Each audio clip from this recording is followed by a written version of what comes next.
Welcome to Fantasy Recap, and in today's video we will be checking out a 2022 fantasy animation titled Guillermo del Toro's Pinocchio. The movie starts with someone telling the story of Geppetto, a woodcarver who used to live happily with his son Carlo before World War I broke out, taking turns telling stories and working on Geppetto's creations. They then enjoy their days visiting the market, and Geppetto notices that his son's shoes are worn out, so he decides to make new ones for him made out of wood. They go to the woods to cut down a pine cone tree. Once it falls, Carlo asks Geppetto if he can plant the cone, but Geppetto explains that it must be a perfect cone, a cone with all its scales for it to sprout. Geppetto is hired to make a crucifix for the church one day. While working on the crucifix, Carlo shows his father a pine cone he found. Geppetto examines it and says that it's perfect. Carlo says he wishes to plant the cone and watch the tree grow so that he may one day use it to make toys just like his father. Then suddenly the building starts to shake. Geppetto packs his bugs and they immediately have to go home because enemy planes fly over Italy and drop bombs on nearby places.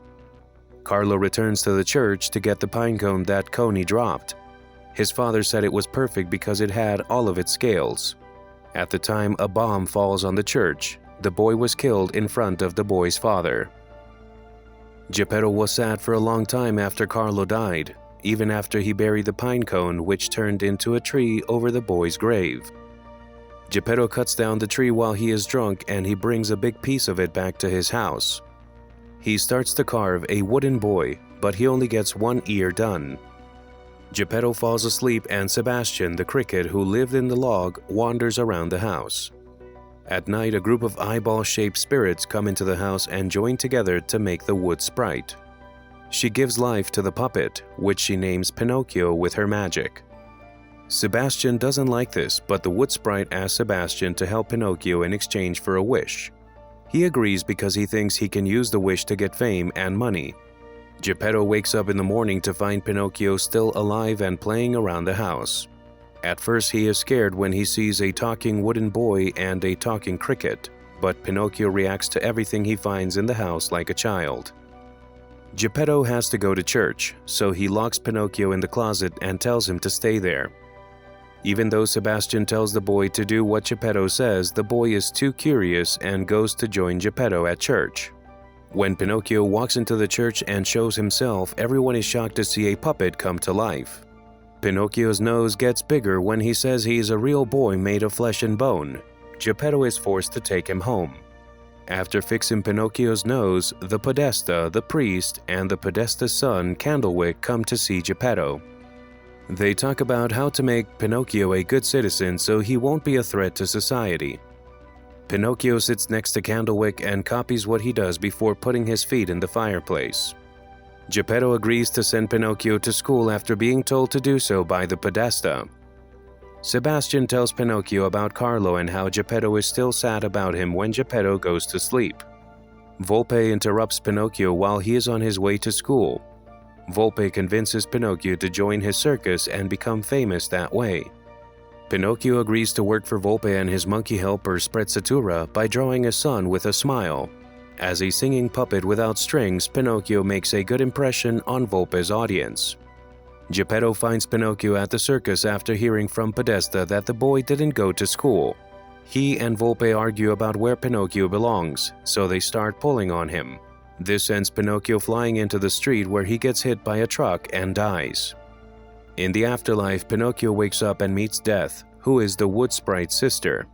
She doesn't like that her sister gave Pinocchio life, but she tells him that since he's not a real boy, he can keep dying and coming back to life as long as he wants. Geppetto, Volpe the Podesta, and other people see Pinocchio come back to life. The Podesta thinks that Pinocchio can be a useful soldier in the war if he is immortal. Volpe says that he owns Pinocchio because he signed the contract, and if he does not uphold the contract, then Geppetto must pay 10 million lire, which is an insurmountable amount of money that Geppetto doesn't have. Geppetto then decides to take Pinocchio home and escape the chaotic situation. However, on their walk home, things get a bit more chaotic. Pinocchio says he wishes to go to war because he thinks it's fun and he will get a weapon. Geppetto is angered by this comment and explains to Pinocchio that war is bad and takes Carlo away from him. Then Pinocchio is resolute not to go, but Geppetto tells him he must because it's the law. Pinocchio then responds by asking why you would follow the law even if you know it's bad. Geppetto answers that the law must be followed. He then adds that he owes the man a fortune and must do what he says. In the heat of the moment, Geppetto calls Pinocchio a burden and goes off. That night, as Pinocchio is lying in bed, he starts to brainstorm a way he can help his papa's financial situation. Finally, an idea pops into his head. Pinocchio decides to go back to Volpe and ask him to send Geppetto's Pinocchio's earnings. Volpe agrees, even though it is clear that he is lying. The next morning, when Geppetto wakes up, he feels terrible about what he said to Pinocchio. But it's too late, he finds him gone. Geppetto and Sebastian try to find the boy on their own. They take a boat to an island where he might be going, but a sea monster eats them.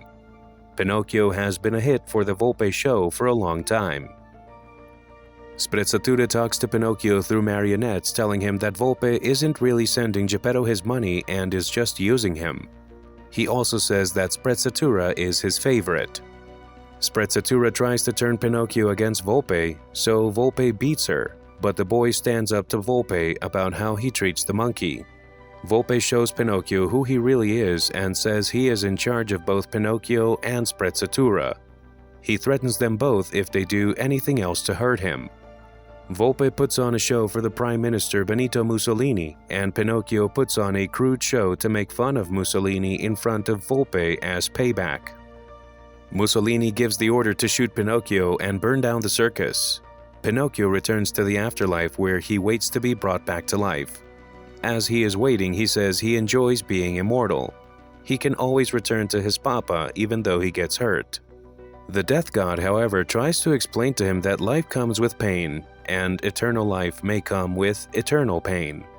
She says that even though Pinocchio is immortal, his friends and loved ones aren't. Pinocchio doesn't understand what she's saying, and before he can ask her to clarify, his time in the afterlife runs out. Pinocchio wakes up on the way to a fascist training camp with Podesta and Candlewick. Once there, he makes friends with Candlewick. Candlewick tells him how he feels about his father trying to make him look like him and fight in a war that doesn't need to be fought. The following morning, the group's training involves playing capture the flag with paintball guns. Both friends, Pinocchio and Candlewick, are pitted against each other. The match begins and both teams have fun attacking, dodging, hiding in the trenches, and racing toward the pole. They both find themselves in a draw, each struggling to put their flags first, but they finally decide to put both flags on the pole, making the game end in a tie. Angered by his son's actions, Podesta tells Candlewick to shoot Pinocchio with a real gun because there is always a winner and a loser in the war. When Podesta keeps telling Candlewick to pick up the gun, planes start flying over to attack. This is the first time Candlewick stands up to his father. Podesta tries to shoot Pinocchio himself, but Candlewick hits him with a paintball gun and traps him in a net just as a bomb drops on him in the school. Due to the force of the blast, Pinocchio is thrown into a cliff, where Volpe and Sprezzatura find him. Volpe puts Pinocchio on a cross and gets ready to burn him because he ruined a show for him and made Mussolini look bad. Volpe places wood around the cross and begins monologuing about how he wants to start the flames and make Pinocchio burn like the brightest star. He then grabs a fire torch from Sprezzatura and lights up the wood. Pinocchio starts to shout in pain, begging Sprezzatura to save him from the fire. The monkey finally turns against his master and frees Pinocchio. However, Volpe corners them and, without anywhere else to go, attacks Volpe and pushes him off the cliff, where he lands on a rock and Sprezzatura falls into the ocean. Pinocchio jumps in after him, and the same sea monster that ate Geppetto and Sebastian eats them both. Geppetto and Pinocchio meet up again, and Pinocchio thinks of a way to get them out of the monster's hands. He starts to lie so much that his nose gets big enough to reach the monster's mouth. As Pinocchio makes his way over, he and Geppetto fall into the hole, but the monster blows them all out. After that, the monster goes after Pinocchio, who has found the mine. The monster then charged at Geppetto, Sebastian, and Sprezzatura, but Pinocchio set off the mine and blew the monster to pieces. Then Pinocchio gets to the afterlife. In the fear of losing his father, Pinocchio tells Death that he must return much sooner than she is supposed to. Then Death tells him that he has broken the rules and that if he dies again, this time it will be for good. Pinocchio breaks Death's hourglass without hesitation or regret, showing his true humanity, and returns to save his father.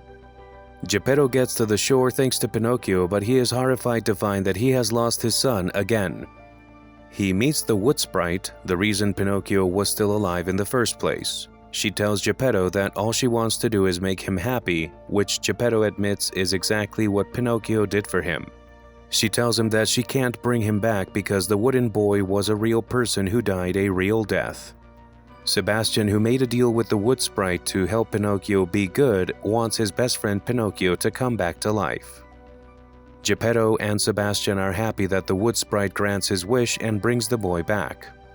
A short time of happiness before the sadness sets in.